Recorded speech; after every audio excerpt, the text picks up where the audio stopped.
Assalamualaikum warahmatullahi wabarakatuh. Alhamdulillahilladzi akramana wa faddalana bi syahri Sya'ban, syahri nuzulis salah wassalam ala sayyidil insan. Ashhadu an la ilaha illallah wahdahu la syarika lah, syahadatan tunji qailaha min adabin niran.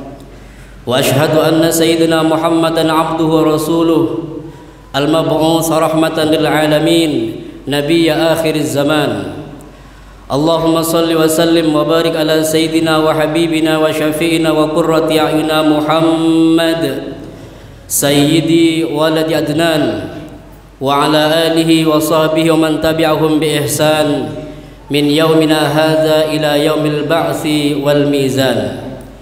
Amma ba'd, fa ya ibadallah, usikum wa iyaya bitaqwallah faqad fazal muttaqun. Wa qala azza min qail fi muhkamit tanzil wa biqaulihi yahtadil muhtadun. A'udzu billahi minasy syaithanir rajim. Bismillahirrahmanirrahim. Wasari'u ila maghfiratin min rabbikum wa jannatin 'arduha as-samawati wal ard u'iddat lil muttaqin alladhina yunfikuna fis sarai wad dharrai wal kadhimina al ghaidha wal 'afina 'anil nas wallahu yuhibbul muhsinin. Wa qala an-nabiy sallallahu alaihi wasallam, kullu ummati yadkhulul jannata illa man aba. Qila ma ya'ba ya Rasulullah? Man ata'ani dakhala al jannah wa man asani faqad abah. Sadaqallahul azim wa sadaqa rasuluhun nabiyul karim wa nahnu ala dhalika minasyahidin wasyakirin walhamdulillahi rabbil alamin. Ma'asyiral muslimin, jamaah sidang Jumat rahimakumullah, tiada ungkapan yang patut kita panjatkan terkecuali ungkapan rasa syukur kehadirat Allah Subhanahu wa taala, di mana dengan hidayah maunahnya di kesempatan siang hari ini Allah mudahkan langkah kaki kita menuju tempat yang insyaallah penuh barokah ini, bersama-sama memenuhi panggilan Allah, melaksanakan salah satu kewajiban kita selaku umat Islam, melaksanakan salat Jumat berjamaah. Seiring harapan mudah-mudahan serangkaian ibadah yang kita laksanakan senantiasa diijabah, dikabul oleh Allah Subhanahu wa taala, dan menjadi wasilah diampuninya dosa-dosa kita semua dan dosa kedua orang tua kita, serta bisa menghantarkan kita semua pada akhir kehidupan yang baik, yaitu husnul khatimah. Amin ya rabbal alamin.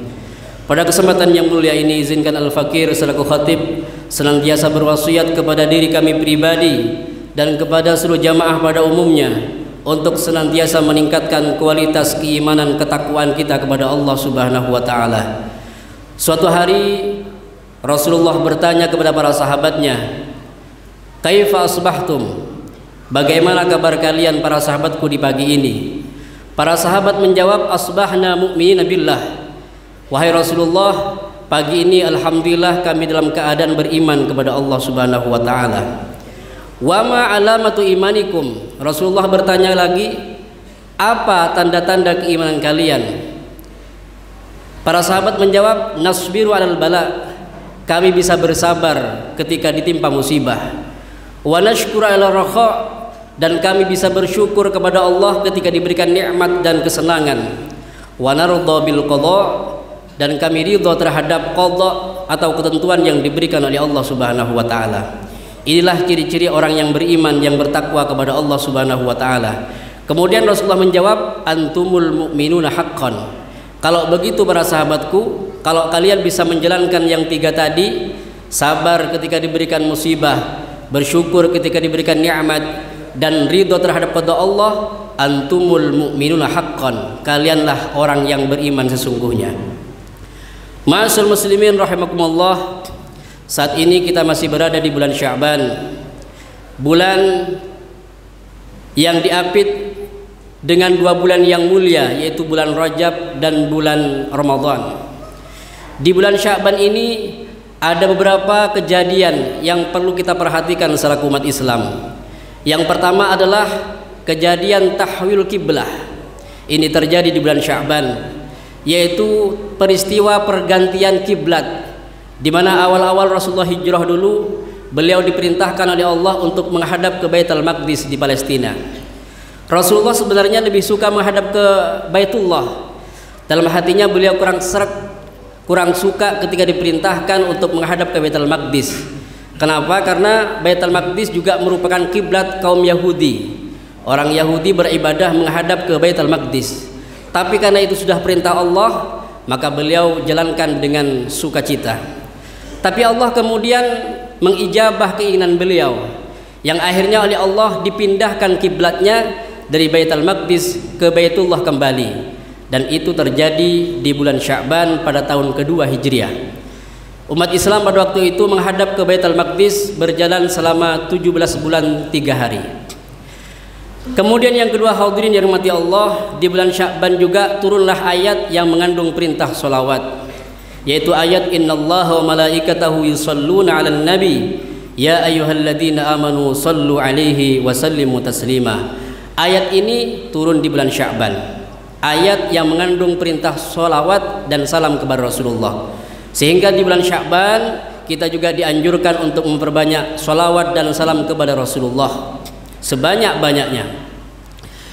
Sholawat dikatakan di kitab Tuhfatul Ashraf, as-salatu ala nabi syaikhu man la syaikhalah. Sholawat Nabi itu bisa menjadi guru bagi orang yang tidak mempunyai guru, karena gurunya langsung Rasulullah sallallahu alaihi wasallam. Wala tahtaju ila syaikhin, sehingga sholawat tidak butuh guru, tidak butuh mujiz atau ijazah. Kalaupun ada ijazahnya lebih afdal, lebih baik. Wala yubtilu harriya, dan sholawat itu tidak bisa dibatalkan dengan riya. Artinya sekalipun kita membaca sholawat dengan riya, niat pamer agar dipuji oleh orang lain, akan tetap mendapatkan pahala dari Allah Subhanahu wa taala. Namun kalau dilakukan dengan ikhlas tentu akan lebih baik. Hadirin yang dirahmati Allah Subhanahu wa taala, sehingga para ulama terdahulu begitu antusias beliau-beliau membaca sholawat, sampai ada yang sampai setiap harinya membaca 100.000 sholawat. Ada juga yang 70.000 sholawat, saking antusiasnya. Ada juga Al-Imam As-Suyuti, beliau setiap harinya membaca sholawat 50.000 kali. Subhanallah. Bahkan ada ulama yang sampai mengarang sebuah kitab khusus sholawat. Salah satunya adalah Syekh Abi Abdullah Muhammad bin Sulaiman Al-Jazuli, yang beliau mengarang sebuah kitab yang cukup populer, yaitu kitab Dalailul Khairat. Isinya penuh dengan sholawat, saking cintanya sama Rasulullah sallallahu alaihi wasallam. Ada juga Syekh Yusuf An-Nabhani, beliau mengarang sebuah kitab besar khusus sholawat yang bernama Afdhalus Sholawat. Itu semua beliau lakukan semata-mata karena kecintaan beliau kepada Sayyidina Muhammad sallallahu alaihi wasallam. Semakin cinta kepada Rasulullah, maka semakin besar keimanan kita kepada Allah Subhanahu wa taala.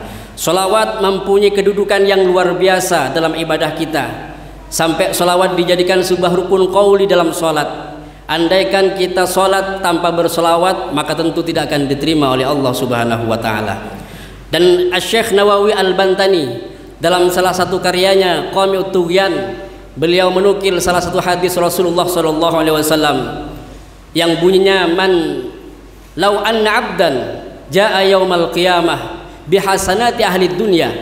Andaikan ada seorang hamba yang di yaumil qiyamah dia datang dengan membawa kebaikan sebanyak penduduk bumi, saking banyaknya.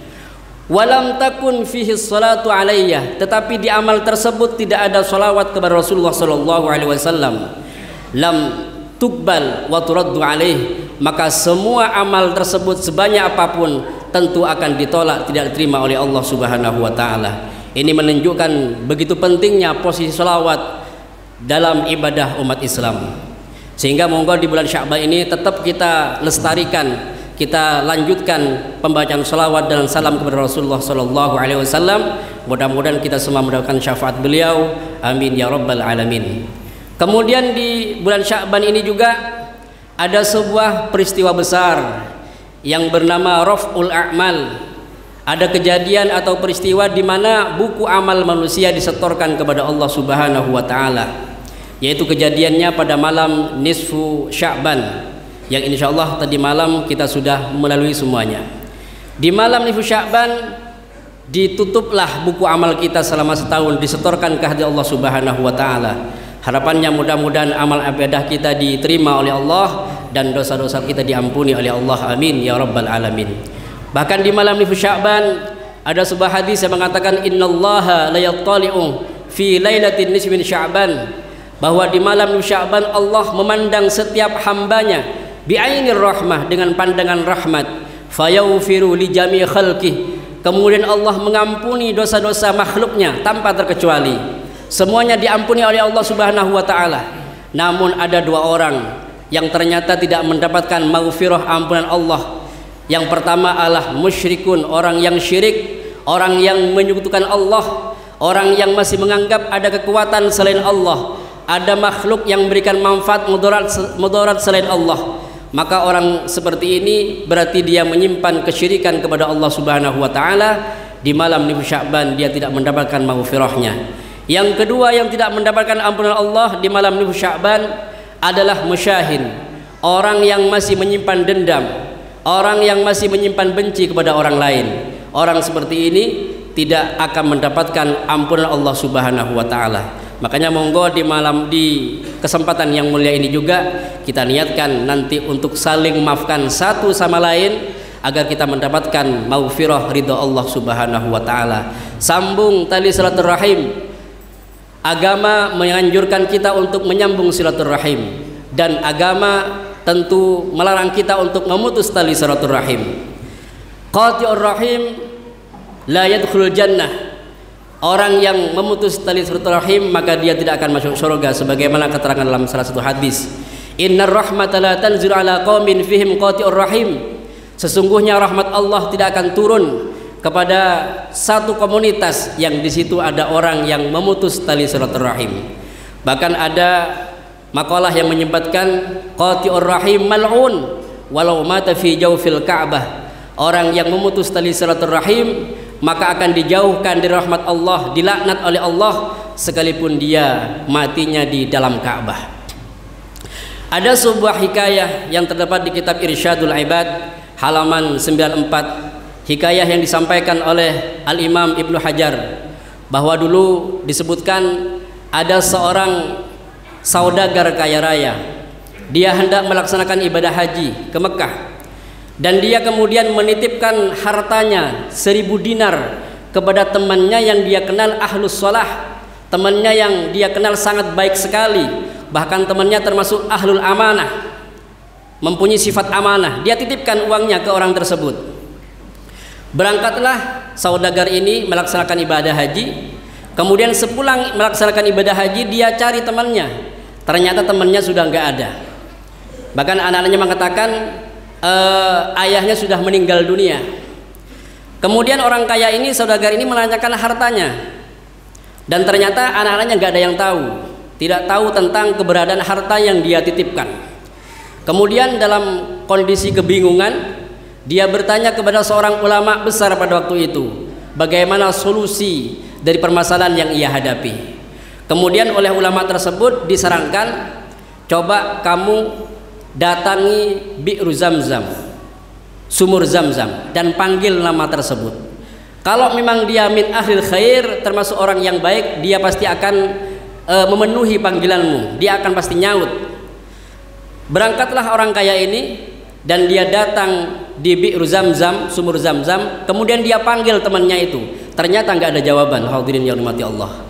Dan dia balik lagi menemui ulama dan dia sampaikan bahwa tidak ada panggilan sama sekali. Kemudian ulama itu mengatakan innalillahi wa inna ilaihi rajiun. Wahai fulan, wahai saudagar, bisa mungkin teman sampean itu bukan orang baik. Karena kalau memang dia orang baik, ketika dia dipanggil di sumur Zamzam, dia pasti akan memenuhi panggilanmu. Dia akan mendengar, dia akan menjawab panggilanmu. Kalau begitu coba kamu datangi negeri Yaman. Di situ ada sumur Barhut namanya. Sumur Barhut itu dikatakan innahu fi fami jahannam. Posisi sumur Barhut ada di atas mulut jahannam. Kamu datangi di sana. Setelah datang di sana, dipanggil namanya temannya ini, ternyata ada jawaban. Dan dia bertanya, wahai fulan temanku yang ahli kebaikan, yang ahli amanah, kemana kamu simpan hartaku yang aku titipkan? Kemudian dia jawab, wahai saudagar kaya raya, hartamu saya titipkan ke tetangga saya. Saya sengaja memang tidak menitipkan ke anak-anak saya karena saya takut mereka tidak amanah. Mereka akan menggunakan harta kamu dengan cara yang tidak baik. Kamu gali di sana di tanggaku, pasti kamu akan menemukan hartamu. Kemudian saudagar ini bertanya, wahai fulan, kok bisa kamu ada di tempat ini? Padahal aku mengenalmu seorang yang baik, ahlus salah, ahlul amanah. Kamu rajin ibadah. Kok bisa kamu ada di barhut ini, di mulut neraka jahanam? Kemudian dia menjawab, wahai saudagar, memang aku rajin ibadah, memang aku ahlus salah sebagaimana dikenal di masyarakat. Tapi ini aku lakukan semuanya itu karena aku memutus tali silaturahim. Kanat li ukhtun faqirah hajartuha. Saya punya saudara perempuan yang sudah lama saya enggak bertegur sapa dengannya. Ini kemudian akibat dan hukuman yang Allah berikan kepadaku. Dari kisah ini hadirin, mudah-mudahan Allah lembutkan hati kita, Allah luluhkan hati kita untuk bisa meminta maaf jika punya kesalahan dan memaafkan orang lain jika ada kesalahan kepada kita. Mari kita sambut bulan suci Ramadan dengan hati yang bersih, sehingga kita bisa beribadah di bulan suci tersebut dengan penuh khusyuk khidmah kepada Allah Subhanahu wa taala. Mudah-mudahan semuanya diberikan sehat wal afiyah, dipanjangkan umurnya fi taatillah wa taati rasulih. Amin ya rabbal alamin. Barakallahu li wa lakum fil Qur'anil azim wa nafa'ani wa iyyakum bima fihi min ayati wadh-dhikril hakim wa taqabbala minni wa minkum tilawatahu innahu was-sami'ul alim. Aqulu qawli hadza wa astaghfirullah li wa lakum fa ya fawzal mustaghfirin wa ya najatat taibin. Allahumma salli ala Muhammad. Allahumma salli ala sayyidina Muhammad. Allahumma salli ala sayyidina habibina wa syafi'ina wa ukhrina wa mustafa wa maulana Muhammad. Alhamdulillah. Alhamdulillahilladzi amarna bil ittihad wal ittisam bihablillahil matin. Wa asyhadu an la ilaha illallah wahdahu la syarikalah al malikul haqqul mubin. Wa asyhadu anna sayyidina Muhammadan abduhu wa rasuluh al mab'uts rahmatan lil alamin. Allahumma salli wa sallim wa barik ala sayyidina Muhammad al fatih lima uliq wal khatim lima sabaqa nasil haqqi bil haqq wal hadi ila siratikal mustaqim wa ala alihi haqqa qadri miqdaril azim. Amma ba'd, fa ya ibadallah usikum wa iyaya bittaqwallah faqad fazal muttaqun. Ittaqullaha haqqa tuqatih wa la tamutunna illa wa antum muslimun. Wa alamu anna Allah amarakum bi amrin ba'da fi nafsihi wa sanna bi malaikati qudsihi. Faqala Allah ta'ala wa lam yazal qailan alima inna Allah wa malaikatahu yusalluna 'alan nabi. يا أيها الذين آمنوا صلوا عليه وسلموا تسليما. اللهم صل على سيدنا محمد وعلى آل سيدنا محمد كما صليت على سيدنا إبراهيم وعلى آل سيدنا إبراهيم وبارك على سيدنا محمد وعلى آل سيدنا محمد كما باركت على سيدنا إبراهيم وعلى آل سيدنا إبراهيم في العالمين إنك حميد مجيد. اللهم اغفر للمسلمين والمسلمات والمؤمنين والمؤمنات الأحياء منهم والأموات إنك كريم مجيب الدعوات وقاضي الحاجات. اللهم سلمنا والمسلمين وعافنا والمسلمين والتف بنا والمسلمين واكفنا وإياهم شر مصائب الدنيا والدين. اللهم اشف مرضانا ومرضى المسلمين وارحم موتانا وموتى المسلمين. اللهم اعز الإسلام والمسلمين وانصر المجاهدين في سبيلك نصرا عزيزا.